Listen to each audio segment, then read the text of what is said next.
Guten Morgen, liebe Scooter-Freunde. Heute ist es endlich soweit. Die Testfahrt mit dem Lambretta G350. Ich habe ihn gerade abgeholt vom Coffee Racer in Berlin. Kann den heute mal testfahren und bin wirklich schon extrem gespannt. Die technischen Daten vom Lambretta G350 haben wir euch im letzten Video ja schon erzählt. Ist ein 330 Kubik Roller mit 26 PS, also ausreichend Leistung. Ein bisschen mehr Hubraum als bei der Vespa. Ansonsten von der Optik muss ich sagen, bin ich nach wie vor echt noch begeistert. Sehr schönes Fahrzeug, tolle Linienführung.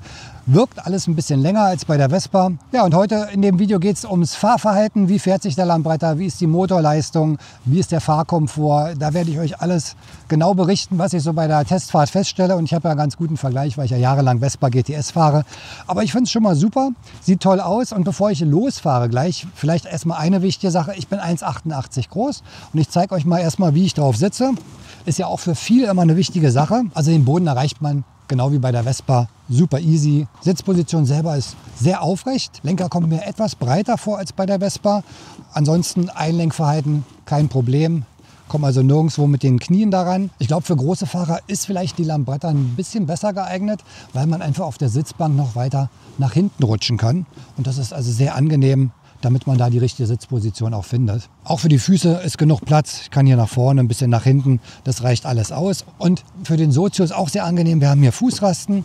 Das heißt, der Sozius sitzt hier hinten ein bisschen bequemer als auf der Vespa, weil die Beine nicht so weit auseinander gehen durch die dicken Backen. Hier ist alles ja ein bisschen schmaler. Und der Sozius kommt mir dann auch mit den Füßen nicht so ins Gehege. Das kennt ihr vielleicht, wenn man dann so hinten immer so diese Wadenbeißer kriegt. Das ist hier also ein bisschen besser gelöst. Also Sitzposition sehr gut. Auch was so die Verarbeitung angeht, wenn man sich jetzt das Fahrzeug erstmal so im Allgemeinen anschaut, das ist alles top verarbeitet. Da sehe ich jetzt nichts irgendwie, dass da Spaltmaße nicht stimmen.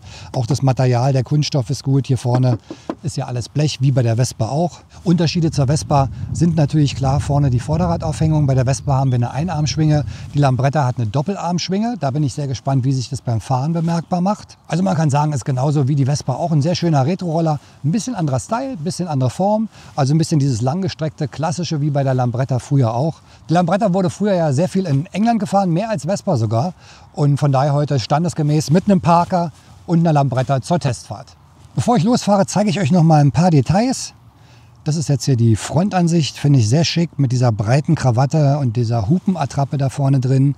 Blinker auch schön gezeichnet, ganz schmal. Dann dieser riesige Fender vorne, dieser Fixed Fender. Und das ist halt eine witzige Sache, weil das Rad sich unten drunter bewegt und der Fender bleibt starr. Auch hier vorne die ganze Schwinge macht einen guten Eindruck. Die Federbeine hier vorne sind einstellbar in der Federvorspannung. Das auf beiden Seiten. Schlüssel ist noch ein Standardschlüssel. Sieht aber sehr schick aus, finde ich. Dieser rote Schlüssel mit dem Logo natürlich auch wieder drauf, mit dem Schriftzug. Schick gemacht. Dann kann ich hier einmal drehen, dann geht das Handschuhfach auf. Wie bei Vespa, hier habe ich USB drin. Ansonsten bekomme ich hier ein bisschen Werkzeug vielleicht rein und mein Smartphone kann ich reinstellen, was ja ausreichend ist, dann kann man das da drin laden. So, hier sehen wir jetzt das Display. Auch schön gemacht, sehr aufgeräumt. Von der Darstellung wirklich toll. Tankanzeige, Temperaturanzeige, Tachometer und Drehzahlmesser. Uhr und Voltanzeige. Alles, was man braucht. Vorne Scheinwerfer LED natürlich. Auch da wieder das Lambretta-Logo drin, wirklich schön gemacht. Hier die Blinker, auch gut zu sehen. Vorderer Blinker. Und der hintere Blinker sehr schön, finde ich, von der Form. Der sieht wirklich toll aus. Rücklicht auch wieder sehr schön, damit man weiß, was für ein Fahrzeug es ist. Auch hier steht wieder Lambretta. Auspuffsound auch sehr gut.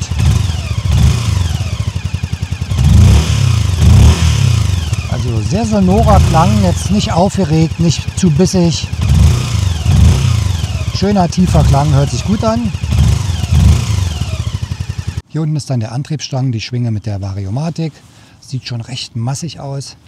Ist halt, wie gesagt, auch ein 330 Kubik Motor. Also alles etwas wuchtiger, ein bisschen größer und auch sehr schön gemacht. Auch hier natürlich wieder das Lambretta-Logo. Ich müsste mir wirklich den Spaß mal machen und überall gucken, wie viel Branding hier drauf ist. Weil das ist wirklich überall. Ich würde lachen, wenn das auch auf den Fußrasten ist. Nee, tatsächlich, es ist auch auf den Fußrasten drauf. Also überall. Sogar unter der Sitzbank. In der Verkleidung Lambretta-Logo. Hier auch nochmal das schöne Lambretta Innocenti-Logo, das klassische alte. Also das haben sie wirklich toll gemacht, auch auf den Griffen. Wo noch? Natürlich auf der Sitzbank hier oben. Auch hier nochmal der Lambretta-Schriftzug. Branding überall vorhanden. Das ist jetzt hier der weiße mit der orangen Sitzbank. Es gibt den noch in schwarz, sieht auch sehr schön aus, und in rot. So, dann haben wir das Helmfach noch hier unten drunter. Hier ist auch noch eine USB-Buchse. Auch ganz schön, wenn man jetzt unter der Sitzbank was laden möchte, habe ich hier eine zweite USB-Buchse. Tank hier hinten, 9 Liter Tank und ein Helmfach. Hier ist noch ein bisschen Werkzeug mit drin. Und wie bei Vespa kann ich das einfach rausnehmen. Unterschied ist allerdings, wenn man das mal so ein bisschen vergleicht, also jeder, der den Vespa-Motor von oben kennt, der weiß, das sieht alles ein bisschen unaufgeräumt aus. Da hängen ein Haufen Kabel rum. Hier nichts. Viel aufgeräumter das Ganze. Also da haben sie wirklich einen sehr sauberen Kabelverlauf reingebaut. Ja, und Größe des Helmfachs wie bei Vespa, man kriegt einen Jethelm rein, ein Integral wird da nicht reinpassen. Hier unten sind die Griffe für den Sozius, auch sehr schön. Die sieht man, wenn die Sitzbank zu ist, nicht mehr. Da sind die dann verschwunden. Hinten schon die Löcher vorgesehen für den Gepäckträger. Das waren jetzt so die Details, dann würde ich sagen, jetzt schwingen wir uns mal rauf und fahren mal eine Runde.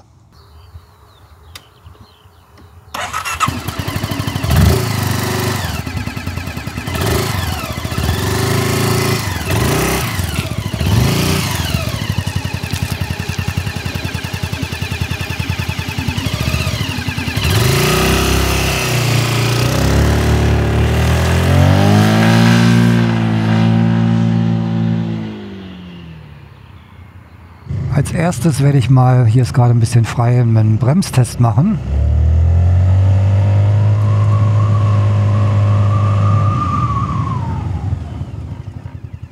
Völlig ausreichend, die greifen ganz gut rein, sind jetzt auch nicht zu hart, gut dosierbar. ABS natürlich. So, Handling. Also wenn man jetzt ein bisschen so hin und her wirft, hier super einfach, kann man schön aus der Hüfte machen. Jetzt gucken wir mal den Wendekreis. Ja, das ist super. Kann ich hier also auf wirklich kleinem Kreis schön wenden.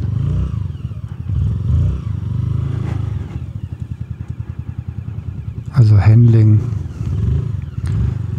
Auch für die Stadt gut zu manövrieren, leicht zu bewegen. Handling auf jeden Fall. Sehr leicht, auch das Aufbocken und alles geht gut von der Hand. Ist ein bisschen schwerer als die Vespa. Die Vespa 160, der wiegt 170, also 10 Kilo mehr. Hat dafür ein PS mehr Leistung. Ich werde auch mal schauen, dass ich nachher irgendwo eine Kopfsteinpflasterstrecke finde, um die Federung mal zu testen. Aber ich merke es schon hier, wenn ich hier so ein paar Hulper fahre auf der Straße, der ist sehr gut gefedert. So, dann schauen wir mal Beschleunigung.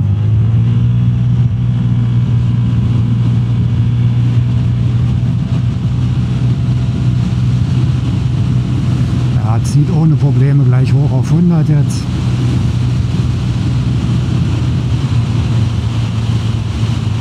Oh, und der liegt super satt auf der Straße. Also so gerade Auslauf, einwandfrei, ganz ruhig.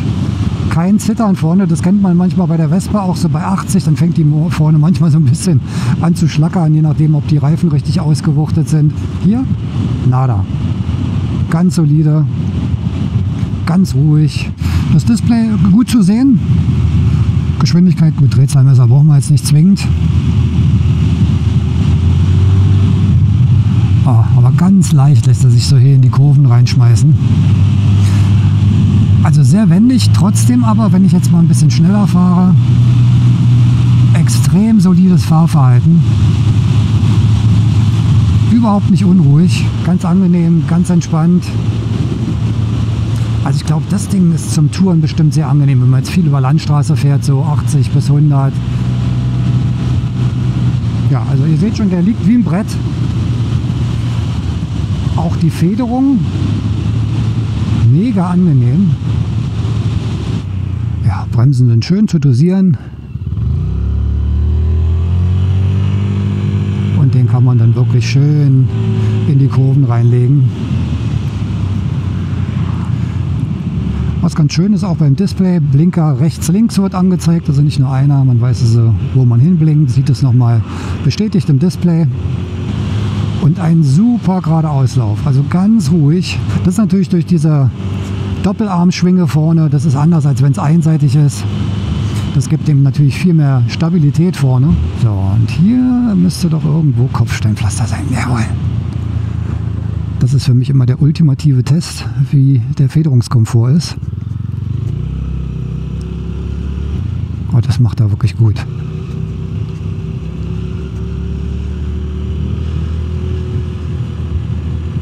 Also wer beim Fahren ein bisschen Komfort auch haben möchte, dass die Federung jetzt nicht zu sportlich, zu hart ist, da ist der hier super. Der schluckt Kopfsteinpflaster definitiv besser weg als eine Vespa. Zieht auch schön kraftvoll so von unten raus. Hubraum ist durch nichts zu ersetzen als durch Hubraum. Hat also ein schönes Drehmoment. Ja, und so auf normalen Straßen, wenn da jetzt ein paar Unebenheiten sind, die filtert der komplett weg. Also ein ganz komfortabler Reise- oder Pendelroller. Ja, fährt sich wie Butter. Sehr souveränes Fahrverhalten. Ist wie Gleiten. Ganz entspannt, ganz relaxed. Sehr ruhiger Motorlauf. Beschleunigung völlig okay. Kommt also schön aus dem Keller raus. Ja, und Sitzposition sehr angenehm. Also ich kann jetzt ein bisschen nach hinten rutschen noch. Dann komme ich kaum noch mit dem Arm ran. Und ich habe jetzt nicht diesen Hulper. Das ist also sehr komfortabel, die Sitzbank. Ist eher auf der strafferen Seite, die Sitzbank, würde ich sagen, aber nicht unkomfortabel. Also fällt mir jetzt nicht auf. Sitzt man wirklich gut. So, jetzt können wir noch mal ein bisschen hoch beschleunigen hier. Landstraße.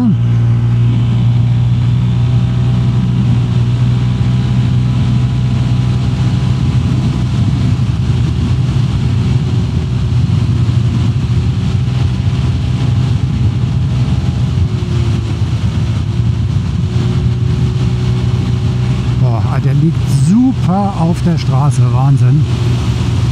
Keine Unruhe, gleitet, schon fast Motorrad ähnlich.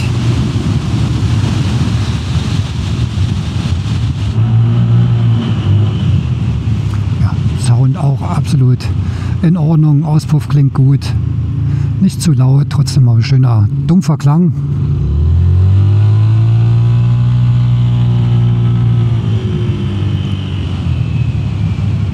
Ach, schön. Der liegt super gut in Kurven.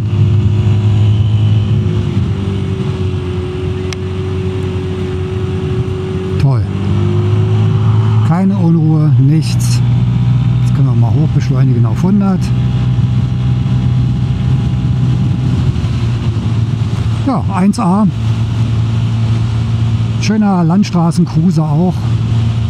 Also jetzt so bei 100 fühlt er sich auch sehr wohl.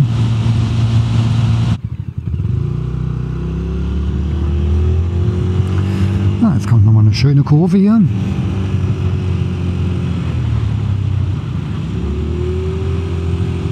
Ach, super. Seht ihr schon ganz ruhig. Überhaupt nicht nervös in solchen engen Kurven hier.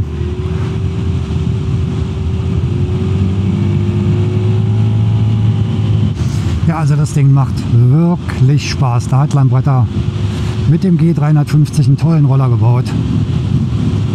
Fantastisches Fahrverhalten, super komfortabel, macht richtig Laune. Und Sonne scheint, was kann besser sein? Ich werde natürlich heute noch ein bisschen eine Tour machen, halte aber jetzt erstmal an und gebe euch erstmal ein kurzes Fazit.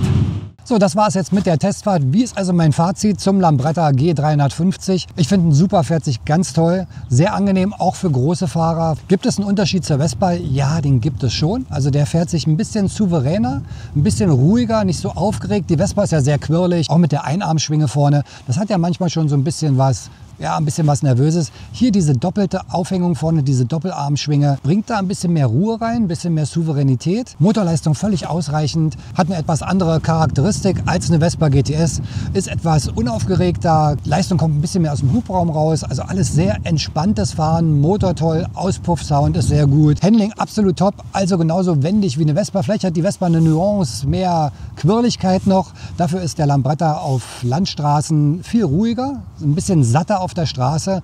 Großer Unterschied für mich, den ich jetzt wahrgenommen habe, ist der Federungskomfort. Also wer auf Komfort steht, da ist der Lambretta definitiv besser. Also ich weiß nicht, was sie da gemacht haben. Wir haben ja vorne einstellbare Federbeine und hinten. Und durch diese doppelte Aufhängung vorne ist irgendwie der Lambretta weicher gefedert. Also man kriegt so Bodenwellen, Schlaglöcher nicht so doll mit wie bei der Vespa, die ja manchmal dann wirklich durch bis in die Wirbelsäule gehen. Hier ist es alles angenehmer. Also der fährt sich sehr, sehr komfortabel, der Roller. Auf der Landstraße auch ganz toll, hat einen super gerade Auslauf. Also ein sehr komfortabler Roller, mit dem man sicherlich auch sehr gut verreisen kann. Also mein Fazit, ein toller Scooter, fährt sich extrem angenehm, sehr komfortabel. Genug Leistung definitiv, 26 PS reicht aus. Topspeed habe ich jetzt nicht getestet, weil der ist nagelneu, der muss noch eingefahren werden. Also da bin ich erstmal ein bisschen zurückhaltend. Das können wir dann später nochmal nachholen. Vielleicht auch mal im Vergleich zur Vespa und zu dem X300. Auch da werden noch Videos folgen. Mit Micha zusammen werde ich noch ein paar Testvideos machen, wo wir die Roller mal vergleichen. Also sprich mal Testfahrt vom G350 gegen den X300, der ja doch ein bisschen andere Charakteristik hat, nicht nur Optik. Und auch mal gegen die Vespa, sodass man da mal so ein bisschen eine Entscheidungshilfe geben kann, wo liegen die Vorteile von welchem Roller. Der Preis vom Lambretta G350 ist etwas günstiger als bei der Vespa. Der kostet so ungefähr 200 € weniger. Also ein sehr gutes Angebot. Qualität würde ich mal sagen, absolut auf demselben Level. Da sehe ich jetzt keine Unterschiede. Also von daher, wer nach einer anderen Optik schaut bei einem Retro-Roller, der ist bei Lambretta auf jeden Fall gut aufgehoben. Wenn ihr sowas mal Probe fahren wollt, könnt ihr das machen. Café Racer in Berlin hat einen 300X und auch den 350er da als Vorführer. Könnt ihr also mal mitfahren. Ich bin schon begeistert. Ich bin jetzt auch auf den 300er gespannt, den X300, der halt auch ein bisschen anders ist vom Fahrwerk her. Wie der sich jetzt im Vergleich zum 350er und zur Vespa fährt, sind natürlich alles marginale Unterschiede, auch jetzt von der Leistung. Klar gibt es da kleine Unterschiede von der Beschleunigung, vom Topspeed wahrscheinlich auch.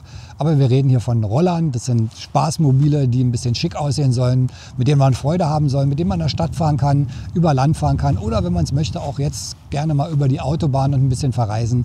Dafür sind die gedacht. Ist ein Lifestyle-Produkt. So, ich würde sagen, Wetter ist noch toll. Ich fahre noch eine Runde, genieße das Wetter, mache noch eine kleine Ausfahrt. Ja, ich hoffe, die Testfahrt hat euch gefallen heute. Wenn ja, dann gerne einen Daumen nach oben hinterlassen, wenn ihr Fragen habt.